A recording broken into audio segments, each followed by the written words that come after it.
John Deaton is the managing partner of the Deaton Law Firm, a law practice he founded in 2006. John is also the founder of Crypto Law. Here John is commenting on a recent story that came to light. CryptoLeaks reported bizarre allegations that Ava Labs paid Roche Friedman, founding partner Kyle Roche, to sue Avalanche's competitors. Let's listen on in.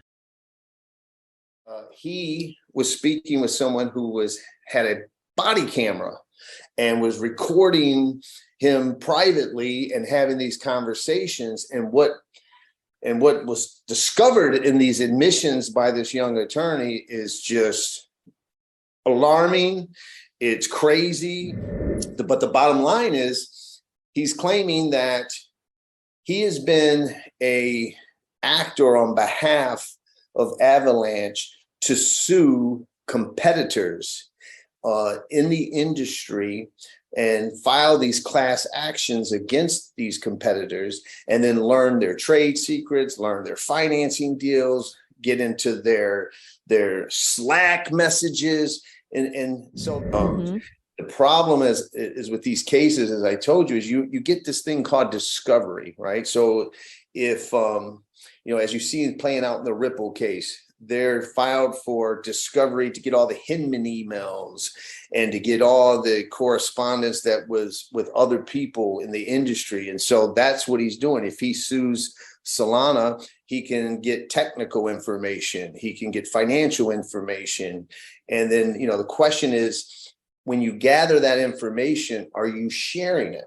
The most troubling for mine is that in the article, it basically says that one of the primary reasons for this litigation strategy is that he's trying to draw attention from regulators to Avalanche's competitors. And that's what happens. Before the SEC sued Ripple, there was a class action filed. It's called the Zakanoff case in Northern California, where individual token holder, because a law firm used those words and others similarly situated, filed a class action against Ripple, claiming XRP was a security. You fast forward, the SEC then files a case claiming XRP is a security. And so we've seen a class action against Coinbase that says certain tokens are securities. And now we have the SEC claiming 9 tokens that were listed on Coinbase are securities. So when I read that, I was like, oh my God, that I hope that that's not what's going on, because you talk about undermining our legal system. You probably know that Brad Garlinghouse said that when it's all said and done, Ripple will have spent $100 million in legal fees. I've learned that DragonChain, that just got recently sued, before the lawsuit was filed, spent $2 to $4 million in legal fees. I learned that LBRY has spent 1/3 of all the money it raised has went to legal fees to fight litigation. And so the problem with this article is that this claim by this lawyer that litigation is a very effective tool of war, if you will, unfortunately it is, because the SEC does it because they know small entrepreneurs will tap out. They just can't do it. Why'd BlockFi give up $100 million in a pre-suit settlement?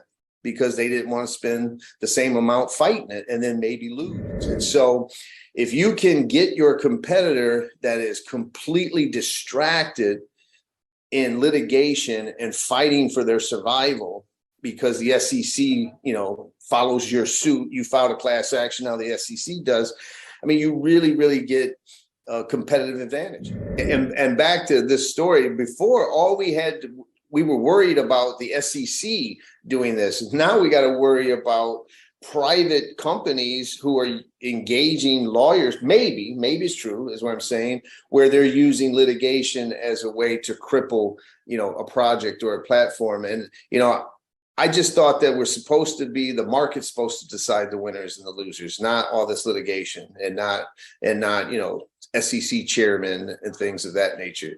I thought the market should pick the winners, not these other ways. This is really, when you read this article, your jaw's going to drop. You're going to feel disgusted if it's true. And I hope it's not.